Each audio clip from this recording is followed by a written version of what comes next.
ఈ సంవత్సరం cyber crime economic offence wing పై ఎక్కువ దృష్టి పెట్టామన్నారు సిపి అవినాష్ మహంతి. వచ్చే సంవత్సరం నుంచి పిఎస్ కు వచ్చిన ప్రతి కంప్లైంట్ పై కేసు నమోదు చేస్తామన్నారు.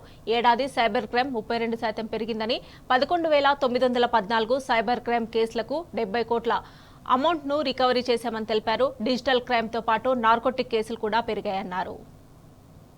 దిస్ ఇయర్ మనకి ఒక మెయిన్ ప్రయారిటీగా ఏం పెట్టుకున్నామంటే దట్ ఎవరైనా పోలీస్ స్టేషన్ వస్తే with a complaint that makes out a cognizable offence, అంటే ఒక కాగ్నిజబుల్ కేసు వచ్చే ఎవరైనా కంప్లైంట్ తీసుకొని వస్తే ఖచ్చితంగా అది కేసుగా కట్టాలి అని మేము ఒకటి అనుకున్నాం.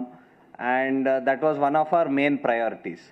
So free registration of cases, whether it's a cyber crime, it's a small theft, weather it is a land related issue, ఏదైనా ఉంటే కేసు కట్టదాం ఫస్ట్, దాని తర్వాత దానికి ఇన్వెస్టిగేట్ చేశామని అదే ఒక ఐడియాతో ముందుకు వెళ్ళాం. డిజిటల్ అరెస్ట్ అని ఒక టైప్ ఆఫ్ సైబర్ క్రైమ్ చాలా ఎక్కువగా అవుతుంది.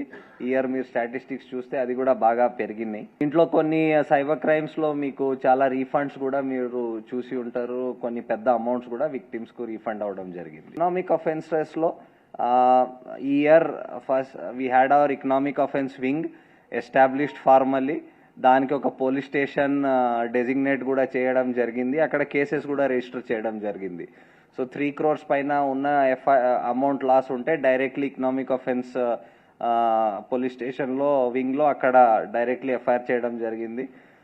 ఇంకా కొన్ని పోలీస్ స్టేషన్స్లో ఉన్నవి కూడా ట్రాన్స్ఫర్ చేసి అక్కడికి ఇన్వెస్టిగేషన్కి తీసుకొచ్చాము.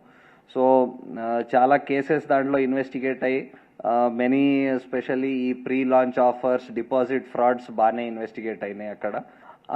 One more priority area for us was, ఇది గవర్నమెంట్దే ప్రయారిటీ, మెయిన్ ప్రయారిటీగా ఉండేది, that is narcotics related cases. Narcotics మీద దానికి ఒక ఆల్మోస్ట్ క్రాక్ డౌన్ చేసి దానికి కంట్రోల్లో తీసుకురావడానికి అది ఒక మిషన్ లాగా చేశాము.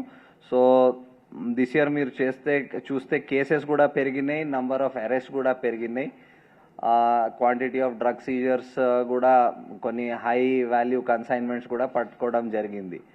మనం ఫస్ట్లో ఒక ప్యాటర్న్గా చూసాం. ఫస్ట్లో చూస్తే మనకి పెద్ద పెద్ద సీజర్స్ కొన్ని వచ్చినాయి. యాజ్ ద ఇయర్ ప్రోగ్రెస్డ్ ఆ క్వాంటిటీస్ చాలా చిన్న అయిపోయినాయి.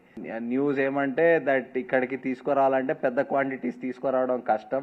సో చిన్న క్వాంటిటీస్లో they are trying to get, అవి కూడా మేము ఇన్ఫర్మేషన్ తెచ్చి పట్టుకోవడం జరుగుతుంది.